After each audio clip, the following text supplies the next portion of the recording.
Setelah Allah menjelaskan tentang sihir dan kesesatan Bani Israel, kini Dia menyingkap sikap mereka terhadap Nabi Muhammad dan peristiwa besar dalam sejarah Islam, yaitu perubahan arah kiblat.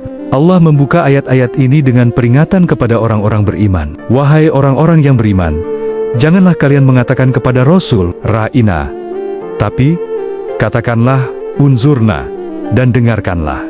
Kata Ra'ina awalnya berarti perhatikanlah kami. Namun, orang-orang Yahudi di Madinah sering memelintir kata itu dengan nada ejekan. Karena itulah Allah melarang umat Islam mengucapkannya, agar tidak memberi celah bagi penghinaan terhadap Nabi. Selanjutnya, Allah menegaskan bahwa orang-orang kafir dan Yahudi sangat iri melihat nikmat yang Allah berikan kepada umat Islam. Mereka tidak senang bahwa wahyu turun kepada Nabi Muhammad. Namun Allah menegaskan bahwa Dia memberikan rahmat dan karunia-Nya kepada siapa yang Dia kehendaki. Allah kemudian menasihati kaum muslim agar tidak mengikuti jejak mereka. Jangan seperti Bani Israel yang sering memperdebatkan ayat-ayat Allah. Setelah kebenaran datang kepada mereka, kemudian datanglah peristiwa besar yang mengguncang arah sejarah umat Islam, perubahan kiblat. Awalnya, kaum muslim sholat menghadap ke arah Baitul Maqdis, Yerusalem. Tapi kemudian Allah memerintahkan Nabi Muhammad untuk berpaling ke arah Ka'bah di Makkah. Perintah ini bukan tanpa hikmah. Allah ingin menguji siapa yang benar-benar taat kepada Rasul dan siapa yang ragu-ragu. Orang-orang Yahudi mulai mengejek dan berkata, apa yang membuat mereka berpaling dari kiblat yang dulu? Namun Allah menjawab, kepunyaan Allah lah timur dan barat. Dia memberi petunjuk kepada siapa yang Dia kehendaki menuju jalan yang lurus. Dengan perubahan kiblat ini, Allah menjadikan umat Islam sebagai umatan wasatan, umat yang tengah-tengah, adil, seimbang antara dunia dan akhirat, akal dan hati, ilmu dan amal. Tugas mereka adalah menjadi saksi atas manusia, dan Nabi Muhammad menjadi saksi atas umatnya. Peristiwa ini menunjukkan bahwa Islam bukan agama baru, tapi penyempurna ajaran sebelumnya, dan Ka'bah, rumah pertama yang dibangun untuk ibadah, kini menjadi pusat arah bagi seluruh umat beriman. Allah juga menegaskan kepada Bani Israel, jangan menolak kebenaran hanya karena datang melalui nabi dari bangsa lain, karena agama Allah adalah satu, yaitu Islam. Ketundukan total kepadanya sejak zaman Nabi Ibrahim. Kemudian Allah menceritakan tentang Nabi Ibrahim dan Nabi Ismail. Saat mereka membangun Ka'bah, mereka berdoa dengan penuh kerendahan, ya Tuhan kami, terimalah dari kami amalan ini. Sesungguhnya Engkaulah yang maha mendengar, lagi maha mengetahui. Mereka tidak sombong, meski sedang melakukan ibadah besar. Justru semakin tunduk dan takut kepada Allah. Ibrahim juga berdoa, ya Tuhan kami, jadikanlah kami orang yang tunduk kepadamu, dan dari keturunan kami umat yang berserah diri kepadamu. Doa ini dikabulkan. Dari keturunannya lahir Nabi Muhammad, pembawa risalah terakhir. Allah pun menegaskan bahwa agama yang benar bukan milik suatu bangsa, tapi milik orang-orang yang mengikuti ajaran Ibrahim yang hanif, yaitu menyembah Allah semata tanpa menyekutukannya. Maka Allah menutup bagian ini dengan firman-Nya yang indah. Inilah agama Allah, agama yang hanif, dan barang siapa mencari agama selain Islam, maka tidak akan diterima darinya. Tafsir Jalalain menekankan, semua kisah ini adalah pengingat agar umat Islam tidak menjadi seperti Bani Israel, yang memecah belah agama, berdebat tanpa ilmu, dan membanggakan keturunan. Yang Allah nilai bukan asal-usul, tapi ketaatan, keikhlasan, dan ketundukan kepadanya. Pesan yang bisa kita renungkan dari tafsir ini, jangan terjebak dalam perbedaan kecil yang memecah belah umat. Jadilah umat pertengahan, seimbang antara dunia dan akhirat. Dan jangan pernah menukar kebenaran dengan hawa nafsu atau fanatisme golongan. Berikut tafsir Jalalain surah Al-Baqarah ayat 142-176.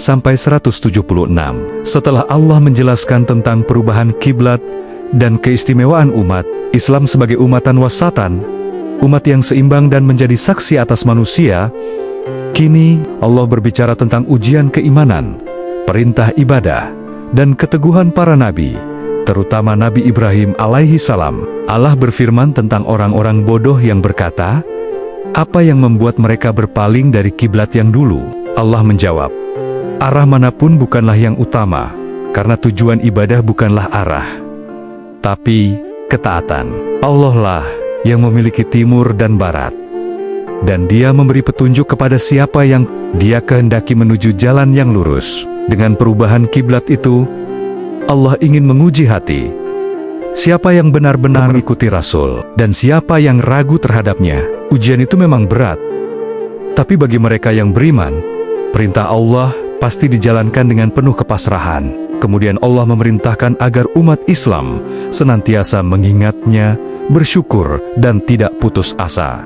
Allah berfirman, "Ingatlah aku, niscaya aku ingat kalian. Bersyukurlah kepadaku, dan janganlah kalian kufur." Kalimat ini adalah bentuk cinta Allah kepada hambanya. Bayangkan, Sang Pencipta berjanji akan mengingat kita bila kita mengingatnya. Lalu datanglah perintah yang menguatkan jiwa.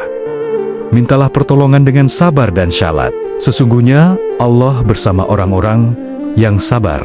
Tafsir Jalalain menjelaskan bahwa sabar di sini mencakup 3 hal. Sabar dalam ketaatan, sabar meninggalkan maksiat, dan sabar menghadapi ujian. Dan salat, itulah kekuatan ruhani yang menghubungkan hamba dengan Tuhannya. Kemudian Allah berbicara tentang orang-orang yang gugur di jalan Allah. Allah menegaskan, "Jangan kalian mengira mereka mati. Mereka hidup di sisi Tuhan mereka dengan penuh kenikmatan." Ayat ini menanamkan keteguhan hati bahwa kematian di jalan Allah bukanlah kehilangan, melainkan kemuliaan. Setelah itu, Allah mengingatkan manusia melalui ujian kehidupan, rasa takut, lapar, kehilangan harta, jiwa, dan buah-buahan. Namun, Allah memberi kabar gembira bagi orang-orang yang sabar, yaitu mereka yang ketika ditimpa musibah berkata, "Innalillahi wa inna ilaihi raji'un." Sungguh, mereka mendapat rahmat dan petunjuk dari Allah. Kemudian, Allah memerintahkan kaum muslim untuk menjalankan syiar-syiar agama seperti salat, zakat, puasa, dan haji. Semua itu adalah jalan untuk membersihkan jiwa dan mendekatkan diri kepadanya. Selanjutnya, Allah mengingatkan kembali tentang Nabi Ibrahim alaihissalam yang diuji dengan perintah-perintah berat, dan beliau melaksanakannya dengan sempurna. Karena itulah Allah menjadikannya pemimpin bagi manusia. Namun ketika Ibrahim meminta agar kepemimpinan itu diberikan juga kepada keturunannya, Allah berfirman, "Janjiku ini tidak berlaku bagi orang-orang zalim," menandakan bahwa kemuliaan tidak diwariskan oleh darah, tapi oleh ketaatan dan ketulusan. Allah juga memerintahkan agar Ka'bah dijadikan sebagai tempat ibadah yang suci, dan menegaskan perintah untuk menjadikannya sebagai kiblat bagi seluruh kaum muslim. Kemudian Allah memuji Nabi Ibrahim dan Ismail yang membersihkan Ka'bah dan mendirikan pondasinya dengan penuh tawakal. Mereka berdoa, "Ya Tuhan kami, terimalah dari kami amal ini. Sesungguhnya Engkaulah yang Maha Mendengar, lagi Maha Mengetahui."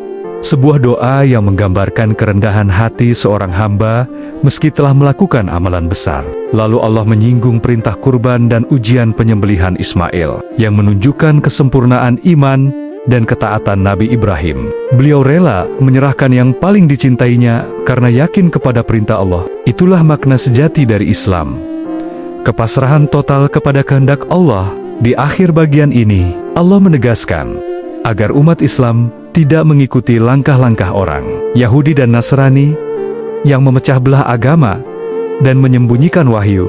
Allah menegur mereka karena menyelewengkan ayat-ayatnya, menukar kebenaran dengan harga dunia, dan membunuh para nabi. Allah berfirman, "Barang siapa menyembunyikan apa yang telah diturunkan Allah, maka mereka itulah yang akan dilaknat oleh Allah dan para malaikat." Namun, Allah juga membuka pintu harapan.